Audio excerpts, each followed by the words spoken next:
한국 골프 레전드죠. 박세리 전 선수가 작년에 친아버지를 고소하면서 눈물의 기자회견을 했던 일 기억하실 겁니다. 오늘 이 박세리 씨의 부친에게 법원이 징역형을 선고했습니다. 저는 눈물이 안 날 줄 알았어요, 진짜. 왜냐면 화도 너무 나고 정말 가족이 저한테는 가장 컸으니까. 막을 수 없냐고 말씀하셨잖아요. 계속 막았고 계속 반대를 했고 한 번도 아빠 의견에 찬성한 적도 없고 동의한 적도 없고 상황이 이렇게 된 거에 대해서는 저도 굉장히 유감이죠. 앞으로 저는 해결될 일만 남았지만 저는 제가 앞으로 갈 길은 확실히 확고히 갈 방향이 정해져 있는 사람이라서 저는 더 이상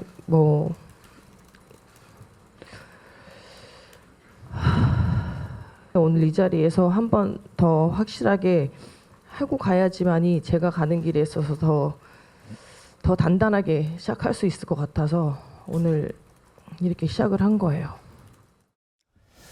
자, 저때 사랑하는 딸의 눈물의 기자회견, 박세리 씨 아버지는 어떻게 보았을까 싶기도 한데, 안진영 기자님, 박세리 씨 아버지가 그때 도장을 마음대로 만들어가지고 찍었다 이런 기억이 있거든요. 오늘 법원이 어떻게 판단했습니까? 네, 오늘 대전지법에서 해당 사건에 대해서 이 박세리 씨의 부친에 대해 사문서 위조, 그리고 위조 사문서 행사, 자격모용 사문서 작성, 자격모용 작성 사문서 행사 등의 혐의로 징역 10월에 집행유예 2년을 선고했습니다. 예. 자, 앞서 박세리 씨가 눈물의 기자회견을 할 때 그래도 어떻게 딸이 아버지를 이렇게 고소할 수 있냐 이런 말도 나왔는데 정확히 할 것은 박세리 씨가 고소를 한 게 아니라 박세리 씨가 이사장으로 있는 박세리 희망재단에서 이 법인의 피해를 방지하기 위해서 이 부친을 고소하게 됐던 겁니다. 그렇죠. 그리고 그 당시에 이제 박세리 씨가 눈물을 흘리면서 또한 이제 잠시 말을 멈출 정도로 굉장히 고통스러웠는데 이번 선고 공판의 결과를 통해서 박세리 씨의 판단이 틀리지 않았다니 다시금 입증된 거라 볼 수 있습니다. 예, 제 방송 직전까지 확인을 했을 때는 확인하지 못했는데 박세리 씨의 입장은 나왔습니까, 혹시? 예, 박세리 씨의 입장을 아주 구체적으로는 전달받지 못했는데 예. 박세리 씨는 이 상황에 대해서 아무래도 직접적으로 어떤 얘기를 낸 건 조심스러울 수밖에 없습니다. 그때 기자회견을 할 때도 본인 개인적인 상황보다는 이 재단 이사장으로서 이 같은 일이 왜 발생됐는지에 대해서 도의적 차원에서 얘기를 했던 것으로 보이고요. 아버지가 직접적인 이런 선고에서 실형을 선고받게 된 거에 대해서 직접적인 얘기를 하기는 쉽지 않을 것으로 보입니다. 예, 그렇군요. 안 기자님, 이 사건 좀 기억이 좀 흐린 분들도 많으실 것 같아요. 박세리 씨 아버지가 재판 내내 이건 딸을 위한 일이었고 나는 묵시적으로 재단의 위임을 받았다라고 했다던데 사실은 달랐어요.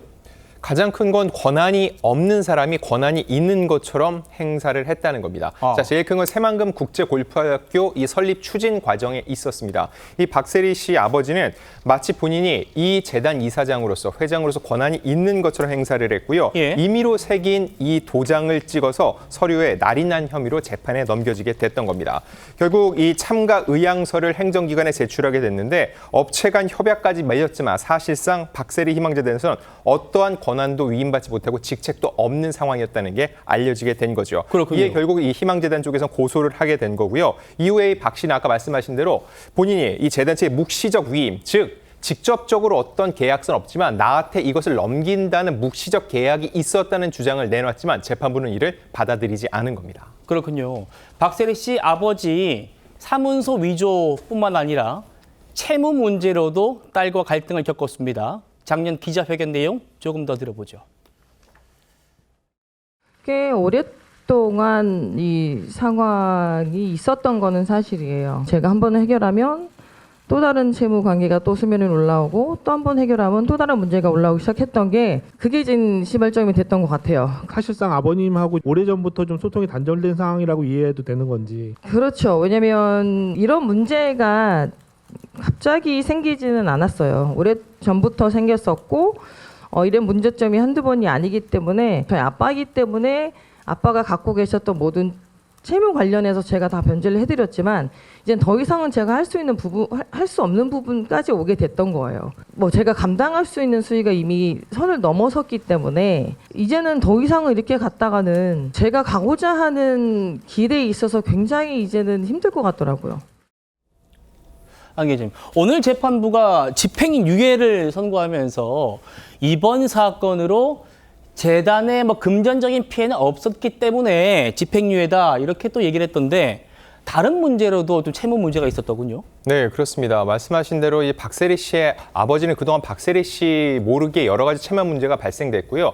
결국 그것 때문에 박세리 씨가 방금 기자회견에서 본 것처럼 계속적으로 채무를 대신 갚아주었는데 이것을 반복적으로 발생하는 걸 더 이상 막을 수 없기 때문에 본인이 이 같은 결정을 하게 됐다고 얘기를 했습니다. 자, 예. 그럼에도 불구하고 이번 재판부는 이번 이 박세리 씨 부친의 행위로 인해서 직접적인 재산의 피해는 없다고 선고를 했는데 그 이유를 들어보면은 이 피고인이 작성한 그 문서 자체가 의향선해진 사실관계 확인서이기 때문에 재단의 법률적 의무를 부과하는 문서를 보기 어렵다는 겁니다. 그렇기 때문에 실질적인 피해가 발생되지 않은 점까지 양형에 고려해서 이 같은 판단을 내린 것으로 보입니다. 예, 법조인께도 좀 평가를 들어보고 싶네요.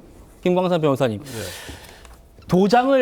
재단의 도장을 임의로 만들었다는 거예요. 그래서 이제 서류에 찍어서 이게 문제가 됐고 이게 사문서 위조 등 혐의였는데 징역 10월에 집행유예 2년 어떻게 좀 평가하십니까? 일단 원래 이제 이 정도의 어떤 사문서 유조랄지 행사 또 자격 모형에 의해서 문서 유조하게 되면 일반적으로 실형 선고가 많이 납니다. 그런데 그렇군요. 사실 뭐 물론 희망 재단 자체가 박세리 씨하고는 상당히 별개라고 할 수 있어요. 왜냐 이건 법인이고 사인이기 때문에. 그렇지만 실질적으로는 이제 박세리 씨의 재단이라 이렇게 볼 수밖에 없잖아요. 그래서 아마 박세리 씨하고 그다음에 박세리 아버지의 어떤 관계가 부자 관계잖아요. 그러면 여러 가지 상황을 보면 이제 그런 관계가 있었기 때문에 더군다나 아마 의향서를 제출했는데 이게 어떤 법률적 효력까지 간 그런 의향서는 아니었던 것 같아요. 예. 근데 만약에 이제 내버려 뒀다고 한다면 이거 자체가 사실은 이 재단에 굉장히 많은 문제점이 일으킬 수 있는 상황은 될 수 있겠죠. 그래서 특히 이제 재산적 피해가 없다. 그래갖고 의향서를 유조하고 했는데 뭔가 설립이 되고 법적인 절차가 진행이 됐어요. 근데 그로 인해서 이 재단이 책임져야 한다고 한다면 그때는 굉장히 재산상 피해가 있을 수 있겠죠. 예. 근데 그 단계까지는 가지 않았기 때문에 단순히 문서 유조고 유조 행사인데 그게 부녀 관계에 있기 부녀 때문에 관계. 이제 이런 부분을 감안해서 아마 실형 선고하지 않고 집행유예 선고한 걸로 보입니다.